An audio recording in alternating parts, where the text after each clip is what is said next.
Boa noite, grande mestre, professor Alisson Aquino. Boa noite, Lelê.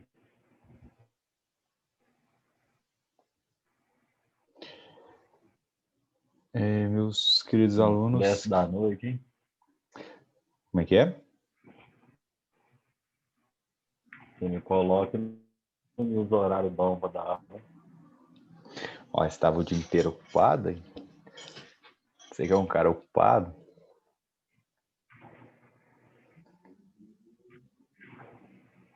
Tem compromisso. Né? Gente, se vocês forem chegando aí, coloca o nome no chat, que depois eu filtro para marcar a presença de vocês, né? Terceira A e B, certo?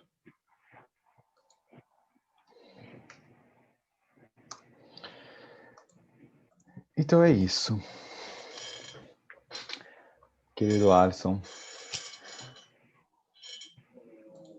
deixa eu só abrir aqui os negócios. Nosso tema de hoje.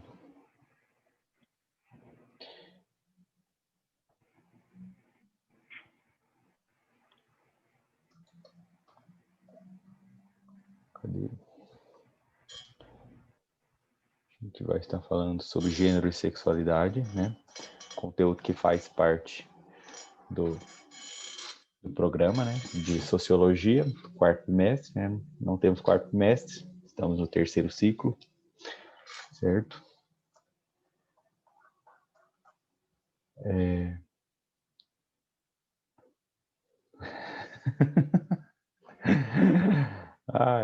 Olha só a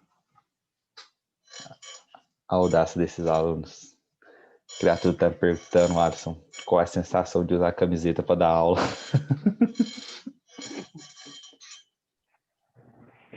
Eu imagino que para você, estou acostumado a usar, deve ser libertário. Não é fácil, não. Mas então, bora, gente. Vamos começar. Com você a palavra, querido Alisson Aquino. Primeiramente, vocês estão me escutando bem? Está dando para chegar o áudio bem aí, Alexandre? Sim, tava travando um pouco, mas agora tá de boa. Tá de boa. Beleza. Pessoal, boa noite. É uma alegria estar aqui com vocês. Sei que a última aula foi boa, mas o Alexandre convidou de novo, então, de duas uma, né? Ou a aula foi boa e vocês gostaram, ou o Alexandre tem muito trabalho. Mas fico feliz por isso, até porque é sempre bom filosofar, sempre bom pensar os aspectos da sociedade. E como diria um dos filósofos ainda vivos, mais admiro, que é o Mário Sérgio Cortella, pensar bem nisso. Né? Acho que o grande objetivo dessas aulas, disciplinas de filosofia e de sociologia, nada mais é do que nos levar a pensar, e isso nos faz bem. Eu fico lisonjeado de estar aqui com vocês, agradeço aí a confiança do professor e a ousadia de vocês me escutarem pelos 9 minutos. Tranquilo? E hoje vamos falar aí de sexualidade, gênero, identidade de gênero e todos os outros aspectos que vêm junto com esses termos, com essas categorias que a sociedade nos põe. Esses são temas que, por que não pareça, eles são temas únicos da sociologia, da ciência social, que é algo muito mais abrangente que sociologia. Sociologia, ela é uma disciplina que vai estudar os aspectos da sociedade. As ciências sociais, ela é aquele estudo realmente científico das relações sociais, de como que os se relacionam, de como que a relação gera toda a moralidade social que nós hoje temos imposta no nosso, beleza? Fiquem para fazer pergunta, me interromper quando quiserem. Se quiserem mandar um chat aí, o Alexandre vai fazendo o intermédio para a gente. E para começar a nossa aula, assim, eu vou fazer uma introdução, falar para vocês as diferenças entre sexo, gênero, sexualidade e identidade de gênero. E depois nós vamos discorrendo aí, tenho certeza que nós vamos ter um bate-papo legal. Então, para começar, pessoal, vamos falar o que é sexo. Sexo é a primeira coisa que nós temos que ter clara dentro da nossa mente. Muitas vezes, quando a gente fala sexo, a nossa mente vem algo, aquilo que eu não posso falar aqui porque está sendo gravado, mas vem algo um pouco deturpado do conceito sociológico das ciências sociais. Sexo para as ciências sociais nada mais é do que definir o ser, quando eu falo ser, entenda ser vivente, por masculino ou feminino. Então, se você tem as genitálias masculinas, você vai ser definido como homem. Se você tem as genitálias chamadas de feminina, você vai ser definido como mulher. Isso é básico, não tem como mudar, porque isso é uma terminologia, né? Da mesma forma que eu olho para um cachorro e vejo lá que ela tem tais genitálias, eu vou definir por fêmea ou eu vou definir por macho. Isso é básico. Então, sexo é algo que depende da anatomia do corpo. Sexo é algo que depende realmente aí é algo biológico dentro de nós. Então, sexo é isso, aquilo que define, aquilo que é definido pela genitália, pelas características biológicas e anatômicas do corpo.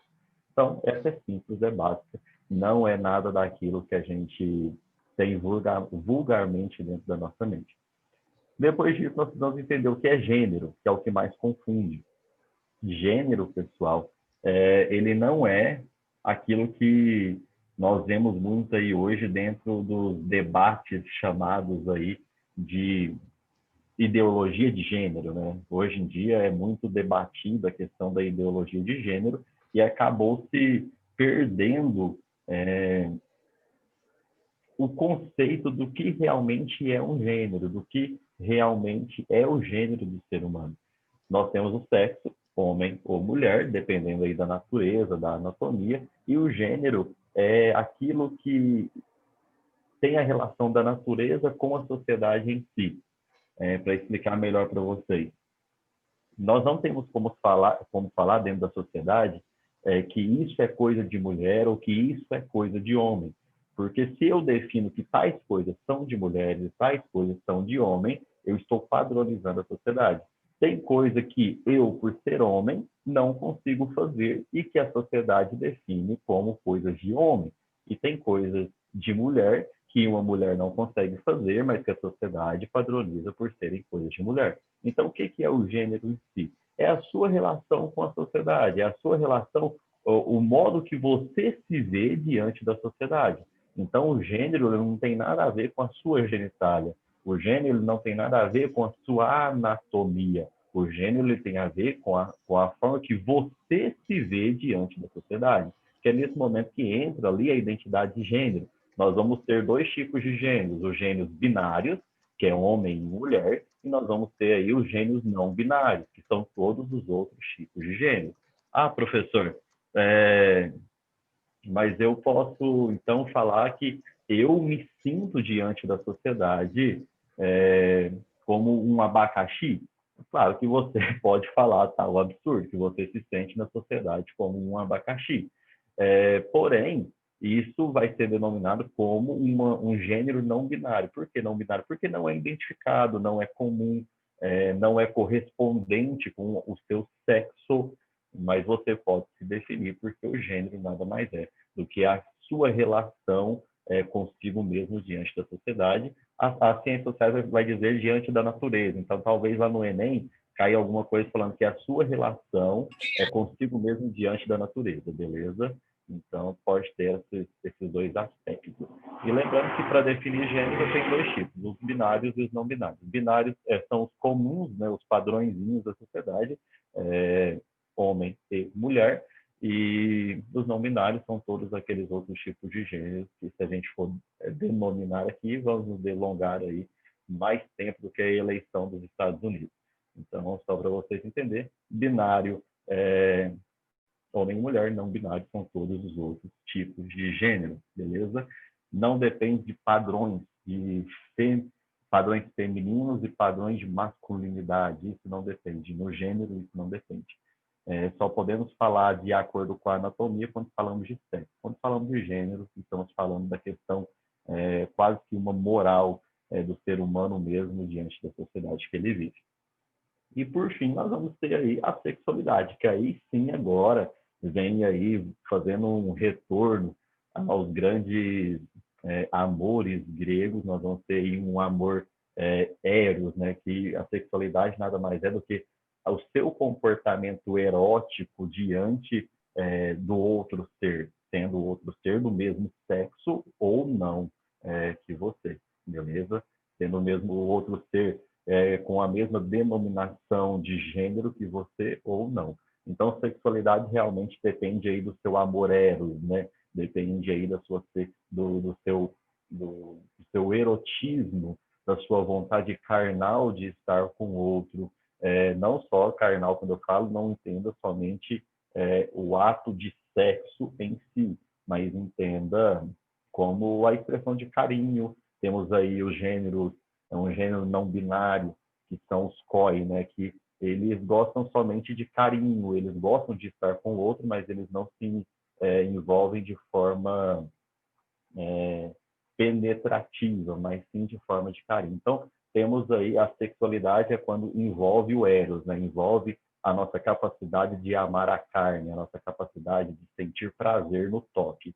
Então, sexo depende da genitália, gênero depende nada mais, nada menos do que a sua relação consigo mesmo diante da sociedade. E, por fim, nós temos aí a sexualidade, que depende do seu erotismo. Até aqui, alguma dúvida? Professor, pergunta. Aqui. Sim, Teria como uma pessoa não, como se for desejo carnal, não sentir esse desejo carnal? com certeza. Você pode viver a sua vida completamente. Quando eu falo você, entendo que eu estou respondendo para você, mas não quer dizer que seja você. Mas a pessoa ela pode viver a sua vida completamente sem sentir desejo carnal por outra pessoa. É o caso Existe dos um gênero, assexuais, né?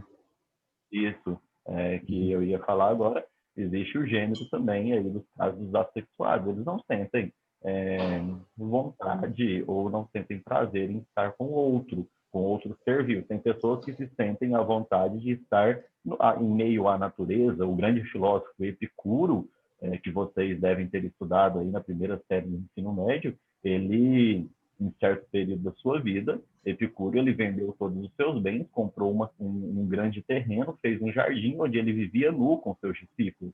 Isso não quer dizer que eles tinham amor sexual, eles tinham amor pela natureza. E assim eles viviam nesse grande jardim chamado por Epicuro de Jardim das Felicidades. Até uma carta que eu aconselho vocês lerem. O Alexandre, eu acho que ele estava no Oséias, quando eu fiz um café filosófico sobre a carta sobre a felicidade de Epicuro a Menesteu. Então, Epicuro, ele não sentia prazer sexual com o outro, ele sentia prazer de certa forma, do amor eros com a própria natureza.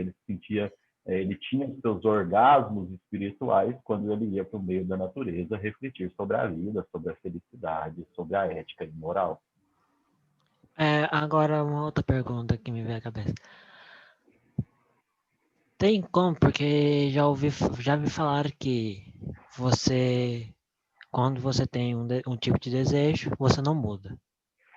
Eu sempre tive minha dúvida em relação a isso, eu gostaria a oportunidade de perguntar. Se uma pessoa, por exemplo, uma lésbica, ela tem alguma maneira de, por exemplo, virar sexuada? Com certeza, Tipo, isso psicológico, tudo. tipo, ela simplesmente mudar de opinião. Porque me Isso na falaram questão não. porque, tipo, sempre me falaram que, não tem como, você é um, você é outro. Isso quer dizer que você não foi ou não era, e blá, blá, blá, blá. Então, então isso me veio à cabeça, eu queria perguntar pro senhor. Ô, Com Alisson, certeza. eu acho que o que ele está Sim. falando é da orientação sexual, né? Essa não tem escolha, mas, assim, eu acredito que ela possa mudar durante a vida, né? Mas o caso da orientação sexual não é uma escolha, tanto que comumente Exatamente. falado erroneamente opção sexual, mas não, é sempre uma orientação que a pessoa não tem escolha, mas eu acredito que ela possa mudar durante a vida, né? Porque, tipo, já Essa é me a minha falaram opinião isso com relação a e eu isso, já, né? e eu já vi gente sendo tipo, você falou que era isso, mas agora é isso? Como assim? E Hoje em veio essa dia dúvida. nós temos um erro dentro da sociedade, que a sociedade ela costuma dizer assim, né? Tudo, vocês têm que entender uma coisa, pessoal. Tudo na sociedade eles vão tentar padronizar, tudo na sociedade eles vão querer justificar, e nem sempre é justificável. O que o Alexandre falou é muito, muito simples e muito belo ao mesmo tempo, que não é uma opção sexual, é aquilo que está dentro da pessoa, e a pessoa ela precisa se entender consigo mesma, que é quando entra a questão do gênero. O gênero como eu disse, é você a sua relação consigo mesmo diante da sociedade. Tem muita gente que, às vezes, muda a sua orientação sexual para tentar se encaixar num grupo social. Mas isso não quer dizer que ela deixou de sentir a sua atração sexuada por certo, por aquilo que está dentro dela mesmo. Isso é um debate muito grande, porque nem todo cientista social e nem todo mundo vai concordar conosco ou com a sociologia, quando a sociologia diz que existe realmente a orientação sexual de cada um e não uma opção que a pessoa faz ao longo da vida em determinado tempo. Não é a opção, por exemplo, de casar. Você chega em determinado tempo da sua vida, você opta por casar ou não. Agora, a orientação sexual ela já está dentro de si. Talvez você ainda não reconheceu o seu gênero, porque você não tem a sua relação consigo mesmo, de certa forma, clara dentro de ti. Aí talvez isso gere algumas complicações. É o que eu ia falar sobre isso aí, é que algumas pessoas, essa mudança, na verdade, não é uma mudança, né? Quando ela passa a viver sua orientação sexual de fato, né? Então, antes ela aparentava ser uma coisa, mas que não era a sua orientação realmente, né? Então, acaba vendo como uma mudança, mas às vezes nem é uma mudança, né? Ele apenas passou a viver a sua orientação sexual de fato, né? Não, não mudou, né? E algumas vezes também nós vamos aí que se sentem à vontade, talvez, de estar com do gênero e às vezes de estar com outro gênero. E isso não quer dizer que a pessoa tenha uma analia genética dela. Ela também se sente à vontade. Eu vou fazer até um parêntese aqui, se o Alexandre me permitir, com a filosofia, Claro, que é quando eles escreveram uma carta chamada Ética a Nicômaco, que vocês devem ter estudado na segunda série do ensino médio e também na primeira. Aristóteles, quando ele escreve a Ética a Nicômaco, Nicômaco é filho de Aristóteles, então ele deixa 5 livros dedicados ao seu filho, falando de como ele deveria viver. E um, a Ética a Nicômaco, que até por coincidência do grande cosmos, está aqui na minha mão, que eu estava folheando antes da aula. A Ética a Nicômaco, Aristóteles a resume da seguinte forma: ele vai estudar a teleologia da eudaimonia. Isso, talvez vocês... Teleologia é a causa final, é o estudo das causas finais. Eudaimonia vem de Eudemo, um outro filósofo também intitulado como um dos filhos, mas essa informação ela não é oficial. Eudemo, que dá nome à teoria da eudaimonia, seria ali o filósofo da felicidade. Então, Aristóteles, na sua ética ao seu filho Nicômaco, ele fala que ética nada mais é do que ter em toda a sua história, a sua dinâmica de vida, buscar a causa final, que é a eudaimonia, que é a felicidade. Então, o que é para Aristóteles? É você viver a eudaimonia, é a causa final da sua vida ser a felicidade. Então, se você vive bem, se você vive feliz, se você vive de acordo com os seus Dionísios, que Dionísio fazendo alusão aí aos deuses gregos, Apolo, o deus da razão, o deus tudo certinho, e Dionísio, o deus do vinho, dos Nietzsche. Aristóteles, já lá na Grécia Antiga, falaria disso. Nietzsche depois vai falar disso. Nós devemos viver de acordo com os nossos instintos. Nietzsche mesmo, ele é muito mal visto, ele fala disso, porque as pessoas pensam que ele está pregando uma libertinagem. Não, ele está pregando que nós devemos viver de acordo com aquilo que nós somos, de acordo com aquilo que os outros que nós sejamos. Então, a eudaimonia, a teleologia da eudaimonia seria isso, é viver a ética de acordo com a sua felicidade, porque quando você se aceita, quando você conhece aquilo que você é, conhece o seu gênero, e começa contigo, você está sendo ético, porque você vai fazer coisas que te deixam bem. E quando você quer estar bem e faz coisas que te deixam bem, tenho certeza que a moralidade da sociedade vai ficar boa, porque você vai fazer também o outro bem. Às vezes eu me delongo muito, gente, vocês perdão pelos parênteses enormes aí, De porque é boa, um assunto professor. que me encanta bastante. Pode falar, eu lá. Pergunta aí, pessoal. Agora, tipo,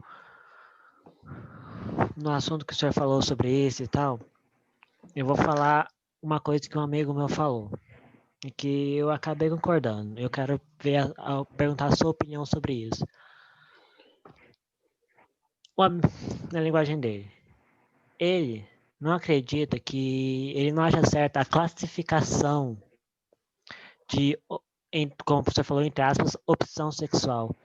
E eu concordo com ele que, tipo, essa classificação de lésbicas, gay, trans e blá, blá, blá, blá, eu acho um pouco que é um jeito de exclusão e separação de pessoas, que, na minha opinião, eu vejo como isso. Que essa categorização é mais como uma separação que foi feita para eu sou assim, você é assim, e isso gera uma intriga.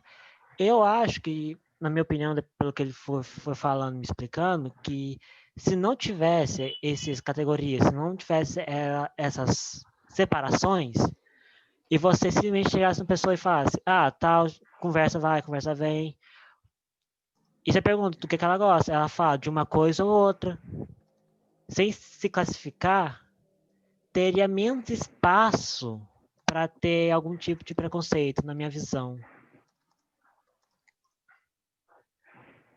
Qual seria mais ou menos a sua opinião sobre esse pensamento? Classificações, vou usar a mesma forma que você usou, né?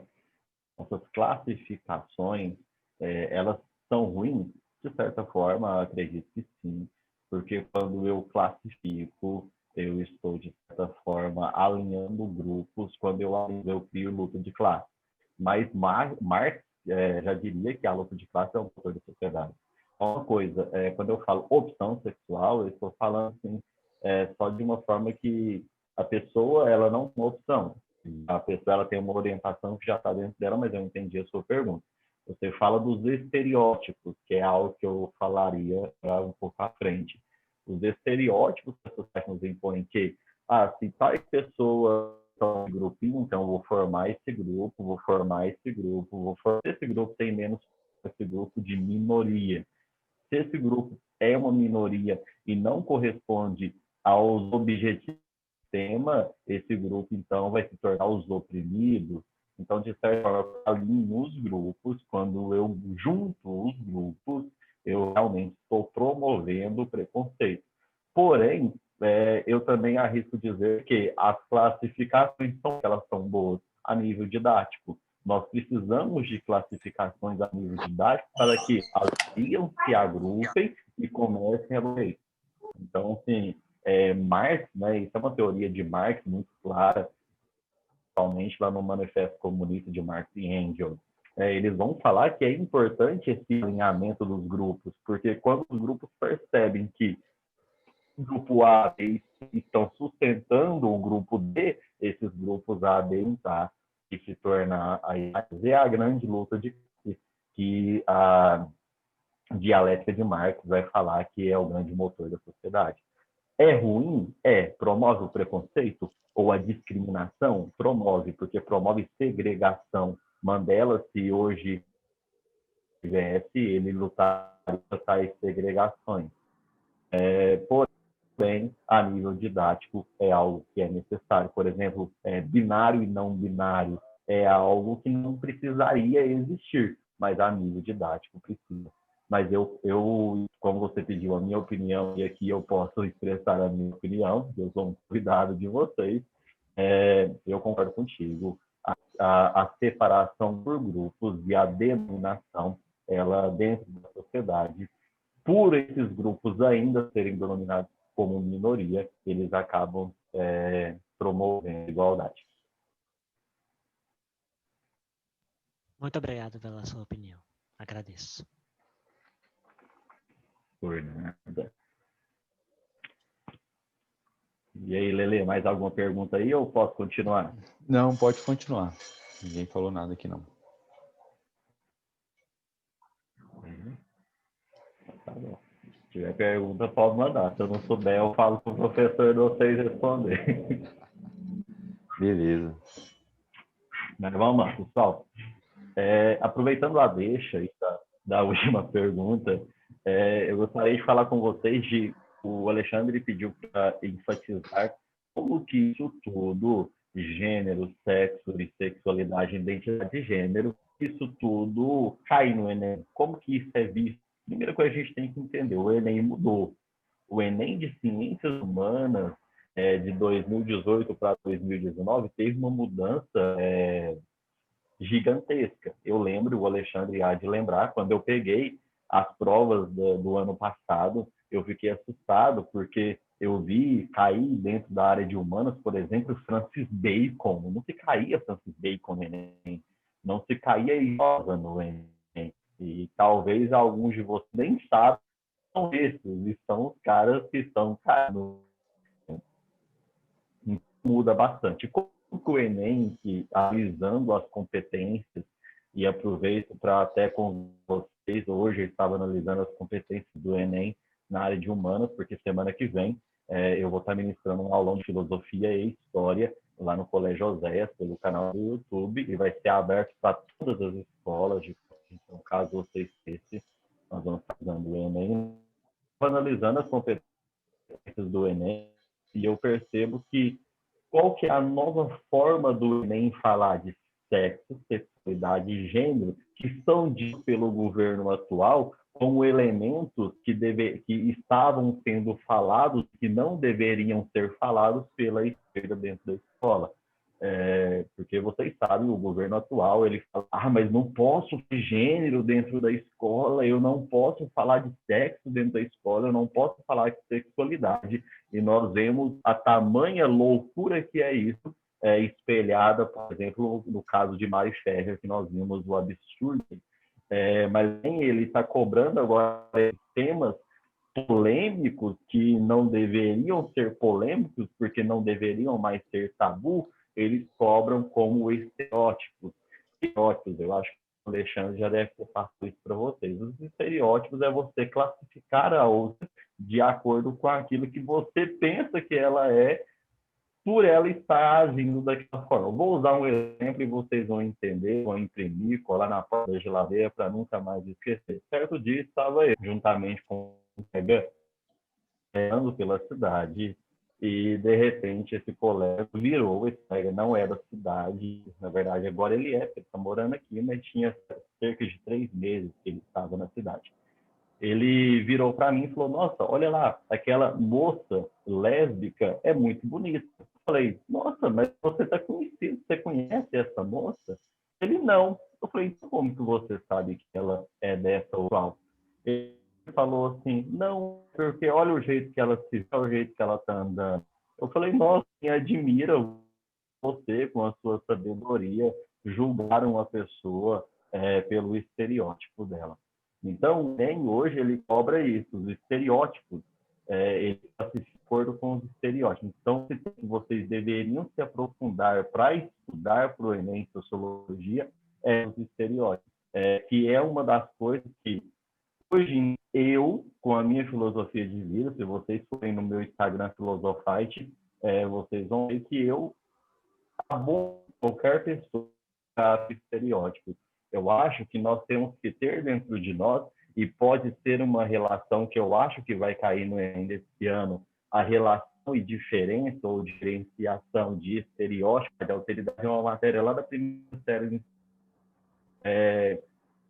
Estereótipo é você ver a pessoa e definir a pessoa pelo jeito que ela é, pelo jeito que ela se veste. A alteridade é você ver a pessoa e reconhecer que a pessoa está para muito além daquilo que ela aparenta ser. Então, possa ser que o Enem pegadinha, pega aí falando assim, de acordo com os estereótipos definidos na parada LGBTQI+, o que se encaixa como gênero, o que se encaixa como sexo, o que se encaixa como sexualidade. Fala de tal pessoa, talvez se encaixaria como sexo, sexualidade ou gênero. Então, seria bacana vocês estudarem, porque quando vocês estudam os estereótipos, vocês estão estudando automaticamente essas 3 coisas que nós falamos hoje, vocês estão estudando a autoridade e vocês estão estudando aí a miscigenação do Brasil, tudo isso. E eu acho que o Enem vai trazer algo do tipo esse ano. Pode falar, Alexandre, você estava aí meio abrindo a boca. Não, tava não, pode ficar tranquilo. Pode continuar se você quiser.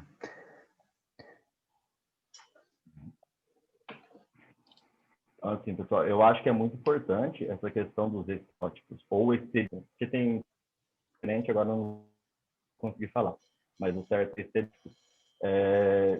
Porque quando eu acabo julgando a sociedade, aquilo que o nosso colega agora há pouco perguntou, quando eu acabo definindo a sociedade por grupos, de certa forma vocês vão perceber, ao grupo você tem um estilo de roupa.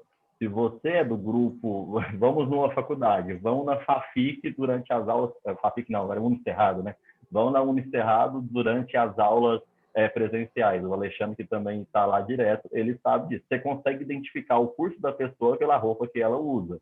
Se é do direito, já está com uma roupinha mais formalzinha, engomada.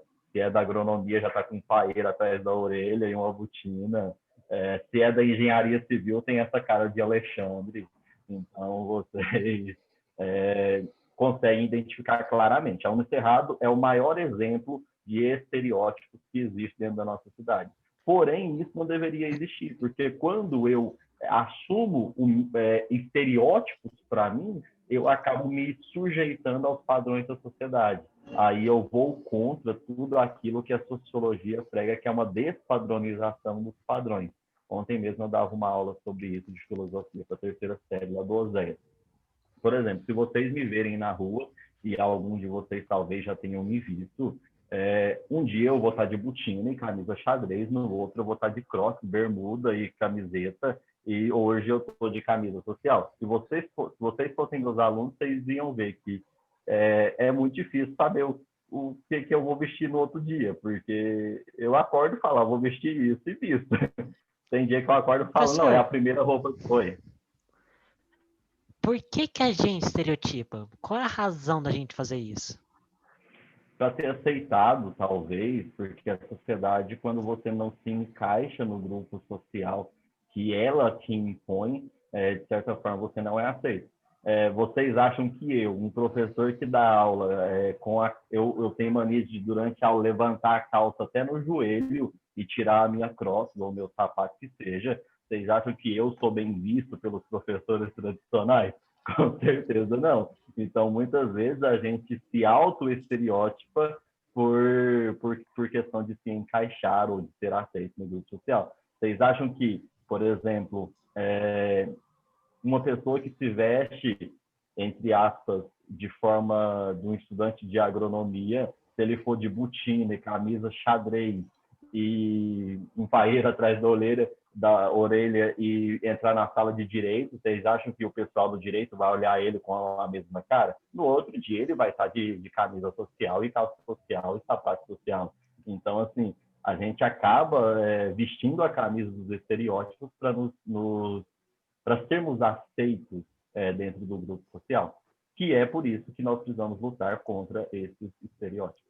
E por que a gente sente essa necessidade de participar, de fazer parte de um padrão? por que tipo, a gente simplesmente pensa que eu tenho que me vestir assim para ser aceito em tal grupo, para encaixar na sociedade, ser uma peça? Por que ninguém, entre aspas, tipo, poucas pessoas são capazes de sair da caixa e viver como elas querem? Existe uma frase de um grande pensador e sociólogo e também padre da Igreja Católica, chamado de Padre João Leão Augusto Deon, um francês que faleceu em 1925, na cidade de Bruxelas. Ele disse, certo dia, o homem, para mudar o mundo, ele não pode ter ideias tímidas. Respondendo a sua pergunta, então, eu digo para você, por que nós nos encaixamos? Porque nós temos medo. Medo, talvez, de não arrumar um emprego, medo, talvez, de ser excluído, medo, talvez, da solidão, medo, talvez, da ausência do contato, medo, talvez, de viver uma vida que seja medíocre para o outro. Nós temos dentro de nós uma coisa muito séria, que é a nossa capacidade de sociabilidade, a nossa capacidade de socialização. Nós temos, por sermos seres sociáveis, nós temos essa necessidade a priori dentro de nós de querermos estar em sociedade. E quando ocorre o risco de a sociedade me afastar ou me excluir, eu começo a levar uma vida medíocre no sentido básico da palavra, de viver na média de 50% daquilo que sou e na média de 50% daquilo que os outros querem que eu seja. Porém, tudo isso passa e quando eu chego no meu quarto, no silêncio do meu travesseiro, eu deito e me angustio porque estou vivendo uma vida fútil, inútil e banal. Mas no outro dia eu acordo e coloco a maquiagem da sociedade e vou para a guerra, porque assim é mais fácil e é mais cômodo. Agora, se você realmente quer ser ousado e mudar o mundo, aí você tem que meter o chute no balde e ir para cima. Vai receber crítica, vai ser excluído, vai se sentir só, mas lembre-se que sempre tem um louco como você para lutar contra a maré. Eu queria perguntar isso porque eu falo isso por mim mesmo. Eu queria fazer engenharia mecatrônica e me especializar em robótica. Eu quero, tanto é que eu tô fazendo um curso de mecatrônica esses dias que eu comecei esse tempo atrás. E eu percebi isso num pequeno conjunto de sociedade que é a casa que eu moro e que é a família que eu tenho. Ninguém apoia ideia ou proposta diferente. Se não for engenharia, se não for engenharia civil ou alguma coisa aqui perto, ou direito. É uma coisa que eu vi e que eu fui começar a reparar por causa que eu tendo ser neutro para ver todos os ângulos. Sim. Eu vendo minha família inteira, é tudo igual. É tudo a mesma coisa. Podem ter empregos diferentes, mas, por exemplo, em Ribeirão, em Jaboticabal, que é onde uma parte da minha família mora, meu tio, meu primo, é uma padronização que chega a ser ridículo. Já vai encerrar aqui os 40 minutos.